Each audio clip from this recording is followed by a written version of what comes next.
Hello students, कैसे हैं आप सब। चलिए आज हम डिस्कस करते हैं क्लास 9th की supplementary book moments chapter 1 the lost child के क्वेश्चन आंसर्स। ये चैप्टर हम लोग पहले ही पढ़ चुके हैं, तो चलिए देखते हैं द लॉस्ट चाइल्ड का first question. What are the things the child sees on his way to the fair? Why does he lag behind? वो कौन कौन सी चीज़ें थीं जो बच्चा मेला जाते समय रास्ते में देखता है और वह पीछे क्यों छूट जाता है। The answer है The child sees a number of things which fascinate him on his way to the fair. बच्चा बहुत सारी चीज़ों को देखता है जो उसको आकर्षित करती हैं मेला जाने के रास्ते में। First he saw toys at a shop. सबसे पहले वो एक शॉप पर टॉयज़ को देखता है। Then he saw a flowering mustard field. उसके बाद वो एक सरसों का फूलों से भरा हुआ खेत देखता है। In the fields, the child saw dragonflies bustling about on their wings and a lone black bee in search of sweetness from the flowers. उन खेतों में वह बच्चा देखता है एक ड्रैगन फ्लाई अपने पंखों को फड़फड़ाते हुए और एक अकेली काली मधुमक्खी को फ्लावर्स में से मधु मीन्स स्वीटनेस सर्च करते हुए। Then while walking on the footpath, he was attracted by the insects and worms. फिर जब वो फुटपाथ पे चल रहा होता है तो वो फुटपाथ पे बैठे हुए इंसेक्ट्स एंड worms मीन्स कीड़े और कीट पतंगों को देखकर उनकी तरफ अट्रैक्ट होता है। As he neared the village with his parents, जब वो अपने पेरेंट्स के साथ चलता चलता विलेज के पास पहुंचता है, he saw huge crowds of people going to the fair. उसने देखा कि बहुत बड़ी संख्या में लोग, बहुत बड़ी भीड़ मेले की ओर जा रही है। The child also came across a sweet meat seller selling sweets like barfi and gulab jamun. बच्चे ने देखा कि एक स्वीट मीट सेलर मीन्स मिठाइयाँ बेचने वाला बर्फ़ी और गुलाब जामुन जैसी मिठाइयाँ बेच रहा है। A little further he came across a flower seller who was selling a garland of gulmohar. थोड़ा आगे जाने पर उसने देखा कि एक फूल बेचने वाला गुलमोहर की माला, गार्लैंड मीन्स माला बनाकर बेच रहा था। वॉकिंग अहेड, आगे चलने पर, ही saw a man selling rainbow coloured balloons. उसने देखा एक आदमी को रेनबो कलर के बैलून्स बेचते हुए। He also saw a snake charmer. उसने एक सपेरे को देखा। Who stood playing a flute to a snake, जो सांप के सामने बीन बजा रहा था। Finally he saw a roundabout in full swing. और अंत में उसने देखा एक बहुत बड़े झूले को तेजी से झूलते हुए। The child keeps lagging behind his parents. बच्चा अपने पेरेंट्स के पीछे छूट जाता है because the child is fascinated by all the things he sees on his वे। क्योंकि बच्चा उन सब चीज़ों को जिनको वो देख रहा था देखते देखते उनमें खो जाता है। At times he stops to be able to buy toys and at other times he stops to admire the beauty of the nature, collecting flowers, catching butterflies. कभी वो खिलौनों की दुकान पर खिलौने देखकर रुक जाता है और कभी वो प्रकृति को निहारता हुआ, फूलों को इकट्ठा करता हुआ, तितलियों के पीछे भागता हुआ अपने पेरेंट्स से पीछे रह जाता है। Question number 2, in the fair he wants many things. मेले में वह कई चीज़ें खरीदना चाहता है। वॉट आर दे, वे कौन कौन सी हैं। Why does he move on without waiting for an answer, और वह बिना आंसर का वेट किए आगे क्यों बढ़ जाता है। आंसर है the child wants many things in the fair. बच्चा मेले में कई चीज़ें लेना चाहता है। They are number 1, a particular toy and all the balloons, एक खिलौना और सारे गुब्बारे।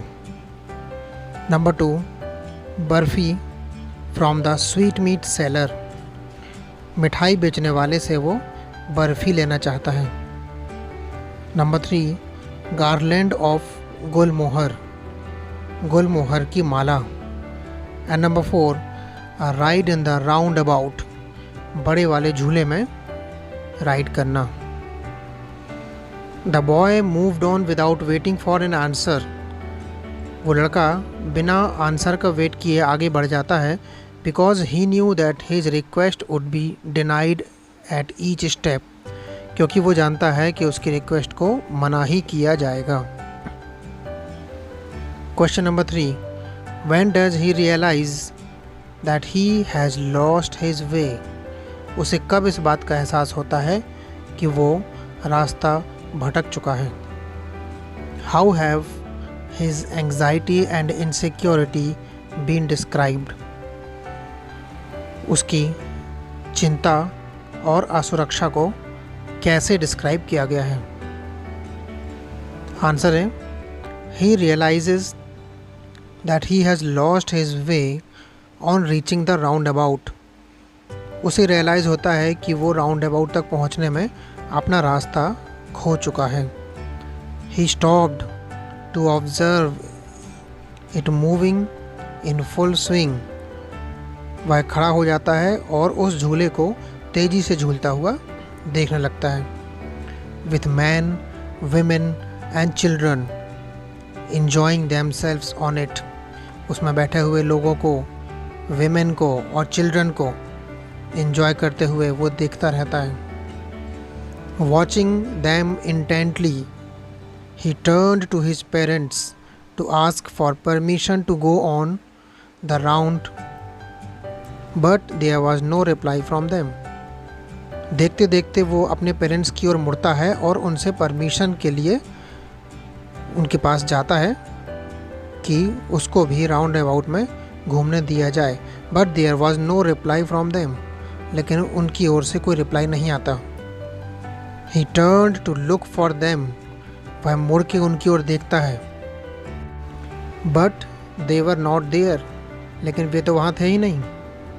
ही looked all around but there was no sign of them, वह चारों ओर देखता है लेकिन उनका तो कोई अता पता ही नहीं था।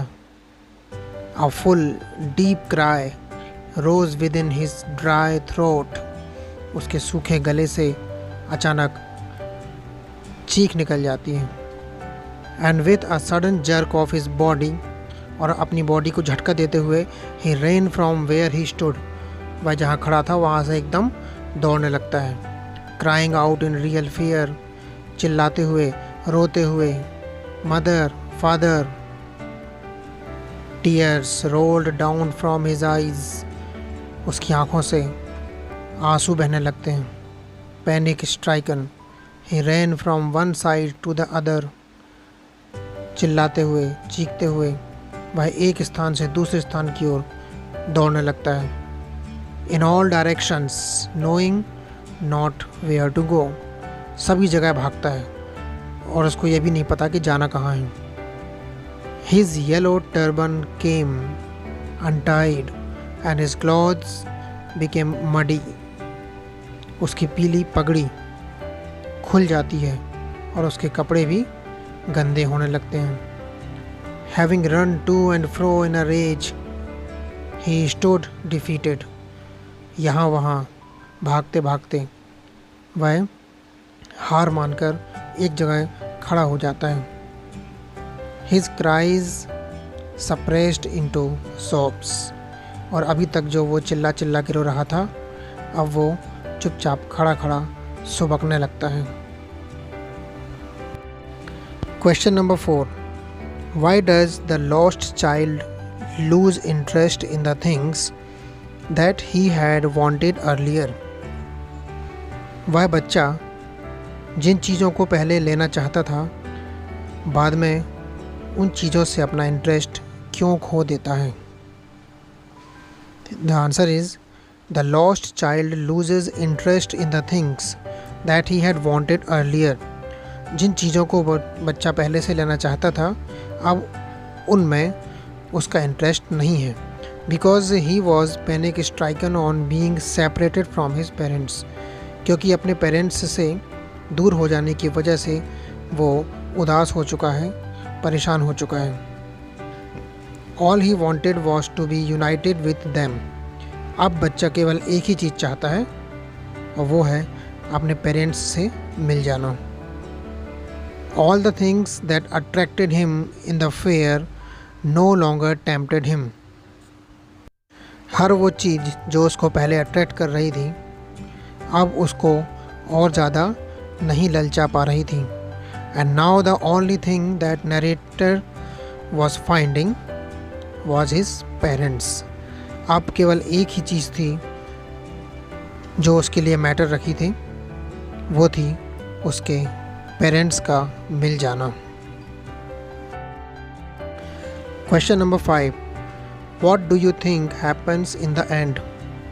आपको क्या लगता है एंड में क्या हुआ होगा? Does the child find his parents? क्या बच्चे को उसके पेरेंट्स मिल गए होंगे? Answer, in the end the parents who continuously kept checking to see if he was with them right from the beginning of their journey may have suddenly realized that he was missing and come looking for the lost child. अंत में शायद ऐसा हुआ होगा कि उसके parents जिसके साथ वो बच्चा आया था, वो भी उस बच्चे को ढूंढने के लिए यहाँ वहाँ दौड़ भाग कर रहे होंगे। The kind and understanding man who tried to console the little boy, वो दयालु और समझदार व्यक्ति जो उस बच्चे को चुप कराने की कोशिश कर रहा था, by offering him various things at the fair, उसको मेले से अलग अलग चीज़ें लाकर दे रहा था।